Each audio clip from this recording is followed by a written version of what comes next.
This Saturday, there's going to be a gun buyback program in Hartford. Doctors have seen firsthand what gun violence can do. And joining me to talk about this event is Dr. David Shapiro from St. Francis Hospital and also Dr. Campbell from Connecticut Children's. Thank you both so much for being with us. Good morning. Good to be here. Now, this program has seen a lot of success in the past. That's why it's really important to bring it back and keep it going, right? Agreed. We've been doing this in Hartford for, I think this is the 15th year. And it's taken off in other communities nearby, and we're happy to keep continuing to support it. And how did it start? I think it started really with me joining the system in Hartford, coming back to town, and Dr. Campbell saying to me, I really want to do this. Where can we have it done? We found a location that was agreeable.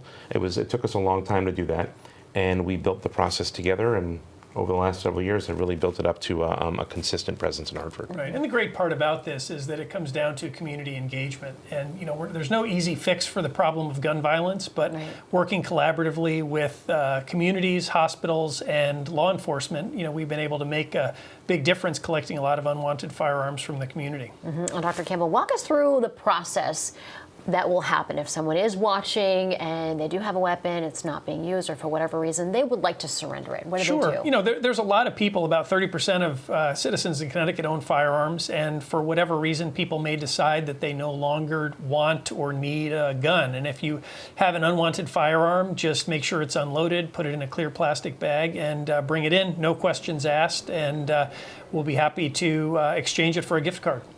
Yeah, and talk about the gift card. How much is it as far as, what is it can be used for? It depends upon what type of firearm is being brought in. Obviously, more money is being given for handguns and assault weapons, but long guns like rifles and shotguns are also eligible as well.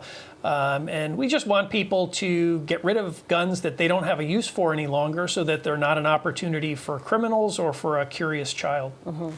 A lot of people think that they have an idea of what happens in the ER with so many medical dramas out there, crime stories and things like that. But being in an ER, seeing the trauma firsthand is very different. Share a little bit about that. That's what really has prompted this movement for the both of you and your colleagues. Agreed. I think both of us have seen so many families just ripped apart from the damage that a firearm can cause. And when that happens and we have to put patients back together, it's a challenge for the system, it's a challenge for that patient. But there's something else that people don't see on those media outlets or even in TV shows. They don't see us having to tell families that their loved one has died. And that's a really hard part about it. And when we get to that point of the devastation, we have to be able to share it honestly with folks. So if this gun buyback or these events can even prevent one injury, we're content with that. Right. I have to imagine that's just got to be one of the hardest things that you've ever done. Yeah, there isn't a trauma surgeon in the United States who would be disappointed if they never saw another victim of gun violence again. Right. All right, in closing, just want to make sure, you want to take a moment to talk to people at home to say, hey, this is happening and why it is so crucial. So I think the best thing to know about is that this Saturday in Hartford area, it's from 9 a.m. to 3 p.m. It's at 50 Jennings Road in Hartford at the Public Works Building.